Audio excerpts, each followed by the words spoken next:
մարդկանց հետ ընդհանրապես հոգևոր բաներից խոսելուց առաջ չպիտի կերակրել այդ մարդկանց։ Այո, չէ՞ որ ասվեց ոչ միայն հացիվ, չբացառվեց հացը, Քրիստոսն ասաց, չէ՞։ Բայց ախր մենակ դրանով չէ, եթե միայն դրանով է, մենք անասունն ենք դառնում եւ դարձել ենք, գիտեք, այդ ժողովրդային մտածողության մեջ, տեսեք ազգային չի ուզեն ասել։ Ասում ենք, որտեղ հաց, այնտեղ կաց,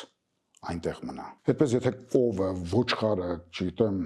ձին, խոսել իմանային նրանք կասեն, որտեղ խոտը փարթամ է, այնտեղ արածիր։ Եթե միայն դա է, շատ մեղք են։ Գիտեք նժդերն ինչ էր նժդեր, նրա մասին հուշերում այսպեսի մի բան կա։ Ասում են դուրը ծածես մի հատ մուրացկան Եվրոպայում էր արդեն։ Մի հատ աշնանային վերարկու էր ընդամենը։ Այդ ցրտին պիտի գնայինք հանդիպման։ Ասում է հանես դա տվեց, փող չուներ տալու, դա տվեց։ Նժդեհը հիմար էր, չէ ինքը չէր կարող չտալ իր վերարկուն ուզողին։ Այսինքն ոչ միայն հացով է ապրում, ոչ միայն այդ վերարկուով, ոչ միայն նյութականով է ապրում։ Ոչինչ որ մի քիչ մրսած կգնար, ոչինչ որ այդ ձմեռն առանց վերարկուի կանցկացներ։ Բայց իր մարդ տեսակը չէր կորցնի։ Հայաստանում այսօր արժեքների ճգնաժամ է, եւ եթե պատերազմ կա, ապա տեսակների պատերազմ։ Այո, այսօր Հայաստանում ընթանում է տեսակների պատերազմ։ Եվ ինչպես Լորենս Արաբացին էր շատ լավ տեսել դա մեր մեջ, այդ ստոր միջինը գրողի ծոսն է ուղարկում մեր ազնվատոհմությունը։ Սրանից է պետք վախենալ։